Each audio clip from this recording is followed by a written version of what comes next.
2018 সালে এর যে পরিবর্তনকামী মানুষ 25 বছর জগদ্দল পাথর কমিউনিস্ট সরকার হটি প্রথমবারের মতো পদ্মফুলের চাষ শুরু করেছিল।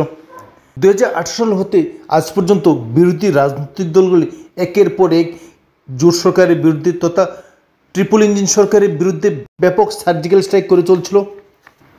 যদিও শাসক দলের পক্ষ থেকে বিরোধী দলের এই সমস্ত অভিযোগকে কোনোভাবেই পাত্তা দিতে চাইছিলেন না, কিন্তু অবশেষে বিরোধী দলের সুরে এবার শাসক দলেরই বিধায়ক তথা রাজ্যের মাননীয় উপাধ্যক্ষ সরকারের বিরুদ্ধে ব্যাপক বোমা বিস্ফোরণ ঘটিয়েছেন।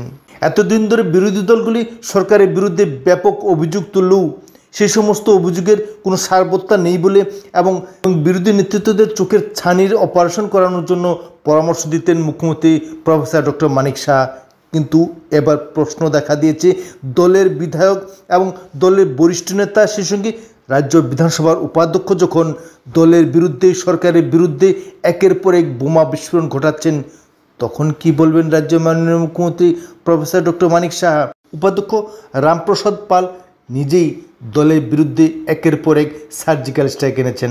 দলের নেতৃত্ব সম্পর্কে, সরকার সম্পর্কে এবং দলীয় গঠনতন্ত্র তথা সাংগঠনিক রীতিনীতি সম্পর্কে ব্যাপক অভিযোগ উত্থাপন করেছেন এবং এই সমস্ত অভিযোগের যথেষ্ট সারবত্তা রয়েছে বলে বিরোধী রাজনৈতিক দলগুলির তরফ থেকেও বিধায়ক তথা উপাধ্যক্ষ রামপ্রসাদ পালের প্রতি সমর্থন ব্যক্ত করা হয়েছে।